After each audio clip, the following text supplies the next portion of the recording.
franchise cornerstone. But can he truly step up this year and deliver on that promise? Now, the purpose of this video will be to explore whether, in fact, Cade Cunningham can elevate his game this season and lead the Pistons into a new era.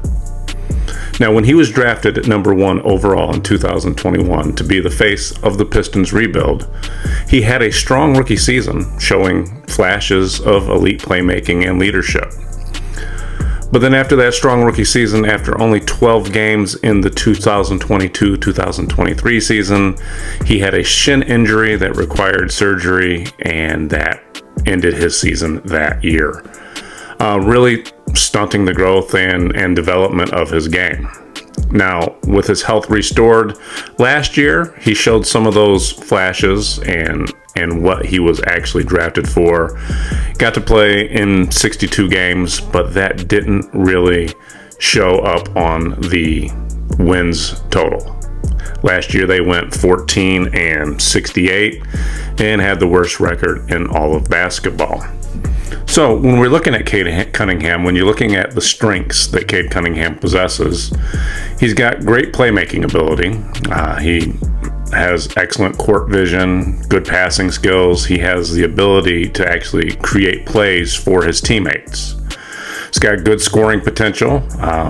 Last year he averaged 22 points a game, over 20 for his career. So he does have the ability to get the rim and be a versatile offensive threat. He's got great versatility, great size. He's 6'6", so he has the size and the strength to play multiple positions, making him a very unique weapon for the Pistons. And he does have leadership qualities. Despite only being 23 years old, he has a high basketball IQ. He has a calm demeanor, makes him somewhat of a natural leader on the court. And with the Pistons being as young as they've been anyway, you can tell when they're out there on the court that they do look up and consider him the leader of the team. Now, with that, there's still plenty of areas for growth as well. One of the biggest things I would say that is an area of growth is consistency in the shooting. Now, like I said, he's shown some flashes of some strong shooting, but his three-point shooting and his overall shooting efficiency definitely needs improvement. When you look at how his three-point shooting is broke down over his first 3 seasons, his first season he was a 31% three-point shooter, which isn't great. That second season, it dropped down to 27%. That's not really a fair assessment. He only played 12 games that season, so I wouldn't really look at that too badly. But then last year when he played the 64 games, he got it back up to about 35%, making him overall so far for his short NBA career a 32, almost 33% three-point shooter. That is just not very good in today's NBA. So, I've seen him where he looks like he has a good shot. In college, his three-point shooting was closer to that 40% range. So he definitely has the ability to be a good shooter, but that's what I said. He needs more consistency in that area. Same thing with his two-point shooting. When you look at his two-point field goal percentage, it's hovered right around 47%. I think he could be a stronger finisher at the rim. But those are definitely areas of improvement, is improved shooting. Turnovers have definitely been somewhat of an issue, which is expected from a younger player that's going to handle the ball as much as he does, being the leader of the team, the point guard. But he can be turnover prone. He needs to clean that up a little bit, especially as the primary ball defender. When I'm looking at his stats, his rookie year, he averaged 3.7 turnovers a game. That 12-game season, it was 3.3. And last year, he dropped it down to 3.4 turnovers a game. So far for his career, he's averaging 3.5 turnovers a game. Definitely need to clean that up as well. And then I think the other area of growth would be his defense. Now, although he does, in fact, have the physical tools, I think he needs to be more consistent on defensive end to be that elite two-way player that we're looking for. Now, when we're looking at, like I said, the wins didn't really show up this last year, but the win total has actually gone down every year since he's been there. That's not all his fault. I mean, when you look at a team context and the supporting cast, there's been all types of new additions and developments and comings and goings. I'm going to be the first one to say that when Monty Williams became available to join the Pistons, I was all for it. And then as I watched him throughout the season, I just don't think that's the type of team that Monty Williams does well with. I think Monty Williams is more of that coach for a veteran team that just needs the discipline. He's not one to rebuild and build players. So I do think that the hiring of JV Bickerstaff is going to really help and be more beneficial to the Pistons' young core. The roster has evolved, especially this year, with players like Jaden Ivey, who everything that I'm hearing from this summer is that he has been putting in the work and that they're very excited about what he can do, which is good because I've always been excited about that Cade Cunningham and Jaden Ivey combo. I think that could be a very good young backcourt in the NBA.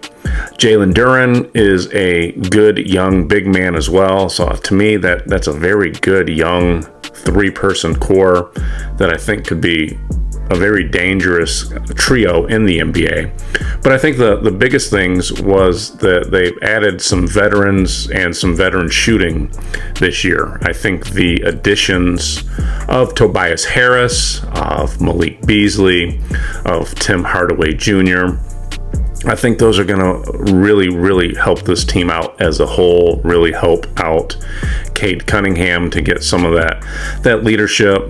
They can shoot well, they can spread the court well. So I think that's going to play volumes and helping the Pistons up that win total this year.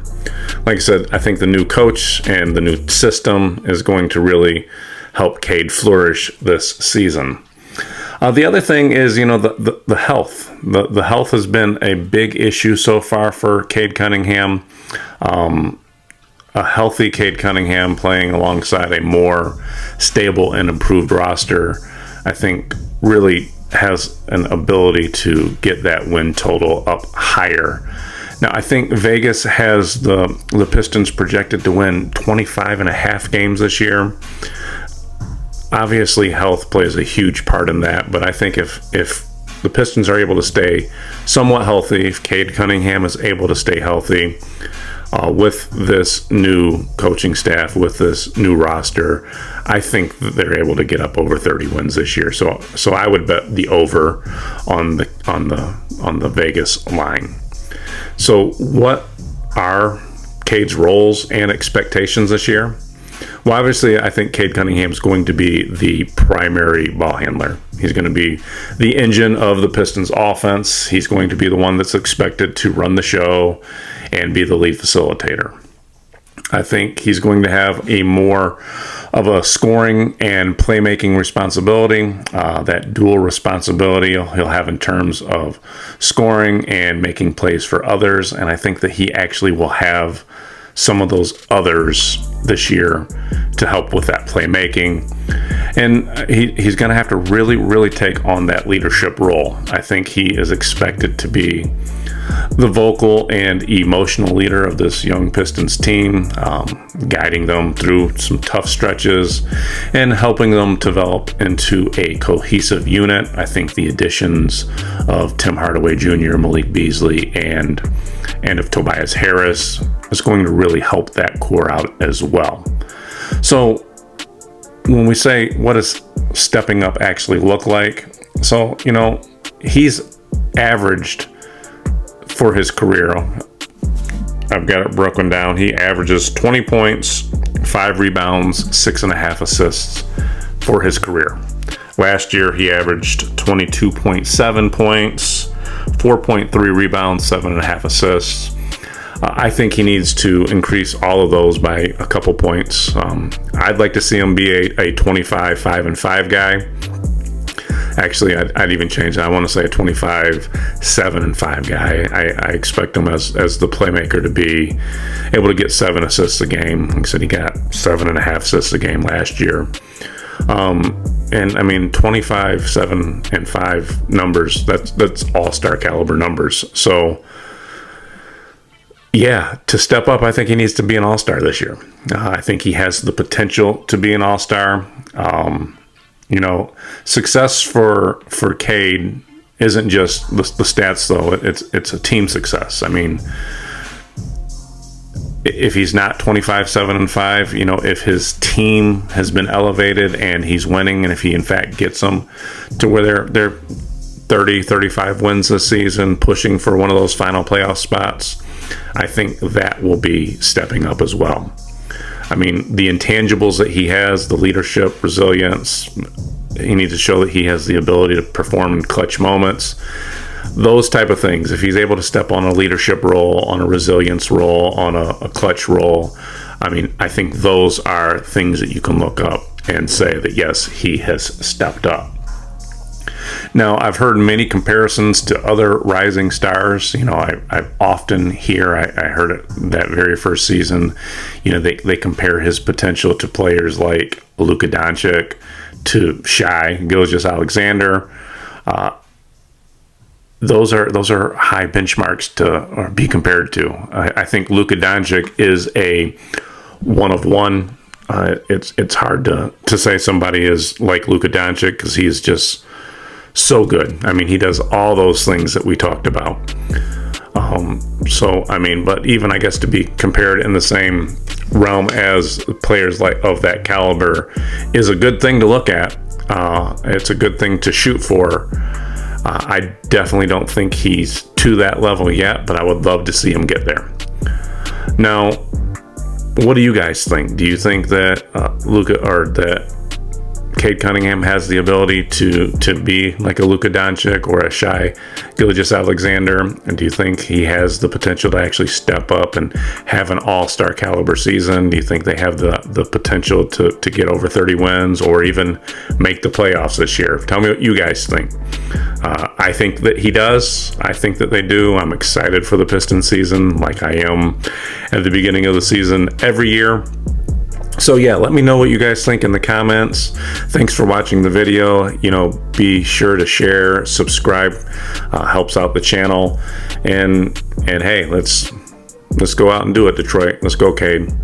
Until next time, thanks guys.